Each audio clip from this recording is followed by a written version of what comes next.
When it comes time to start building out your Wholesum account, starting by creating a list of your recipes is the first and most important step. And we've come up with a few ways for you to get recipes in here. This is a list that I've started, and it'll be blank when you start, but you can add recipes in 4 different ways. You can create them manually by adding in your favorite recipes ingredient by ingredient. You can import them from most recipe websites if you find one online. You can generate them with artificial intelligence, or you can use this browse collections to explore some recipes that other organizations are using. So let's take a quick look at each one of those. I'm going to start by creating a recipe manually, and I'll name the recipe. Let's do bagels and cream cheese as a simple recipe example. We'll say we're going to build a recipe for 10 individuals.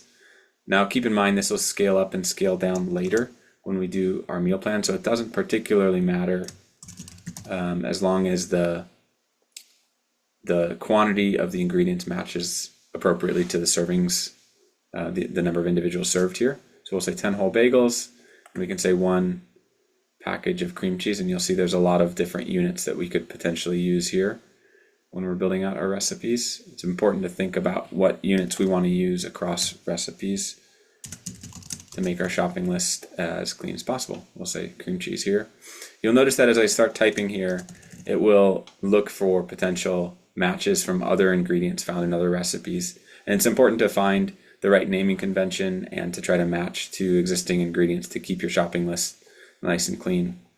So here we've got a simple recipe for bagels and cream cheese. If we wanted to, we can add some substitutes to say if somebody has a wheat or gluten allergy, we're going to substitute bagels for 10 whole gluten-free bagels. Looks like I have that in another recipe. Great. And this will, you'll act as though you're substituting it for the whole recipe, but when we come to making meal plans, it will automatically substitute the appropriate amount for you based on the dietary restrictions in the group. So optionally, we can add some recipe instructions. We can add different categories for what kind of meal this is, or use custom tags to keep this organized.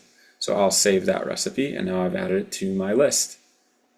So the second option here is to import a recipe from URL, from any URL online. So I can do recipe from URL and get this page that will declutter recipes to remove ads and remove personal stories and pop-ups and those sorts of things.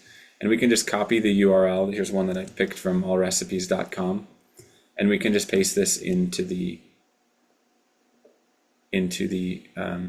tool, and it'll clean it up, give us the ingredients here, the instructions, and if we like what we see here, we can save it, and it will walk us through ingredient by ingredient, making sure that we're not going to double up and add any ingredients with a slightly different name that might exist in another recipe. So it'll walk through ingredient by ingredient until we've got a final recipe that we're ready to use. The third option that I won't spend too much time on here is to generate one with AI. So if we'd like to, we can write a quick description here, and it will draft a recipe for us that will look very similar to what we just saw with the import tool. I can type Dutch oven lasagna.